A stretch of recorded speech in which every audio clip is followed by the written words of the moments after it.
just got worse at quarterback. Now, I know they got a second-round pick in the moving off Geno Smith, and that is valuable, but it feels to me Darnold maybe can run his scheme well, is I guess what I've read.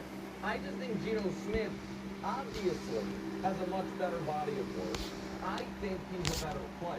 He also, both of them have only been in one career playoff game.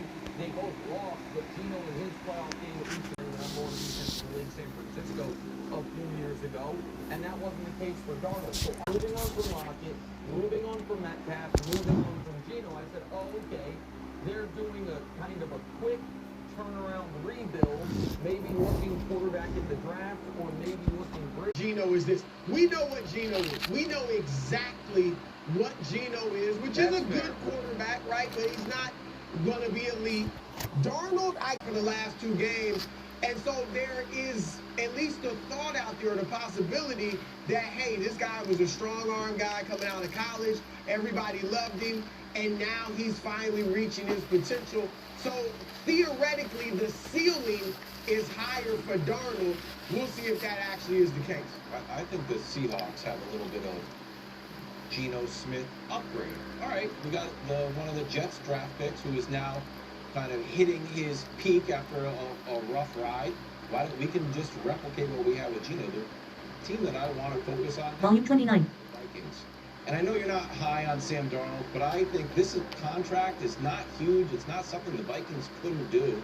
To look at 14 wins, and we've seen the 14 wins, 4,000 passing yards. I know I'm blue in the face with this graphic, but these are great quarterbacks all time. So the fact that I'm not saying it's hubris from the Vikings organization, but the idea that you can just look at 14 wins and 4,000 passing yards and say, like, you know what, it wasn't him, it was actually us, I think could come back to bite them. Do you buy that?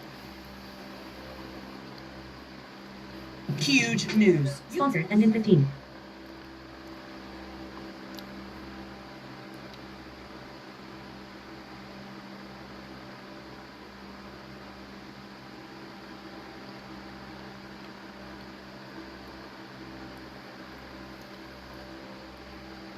Tell you something. Volume 29. Now, buddy.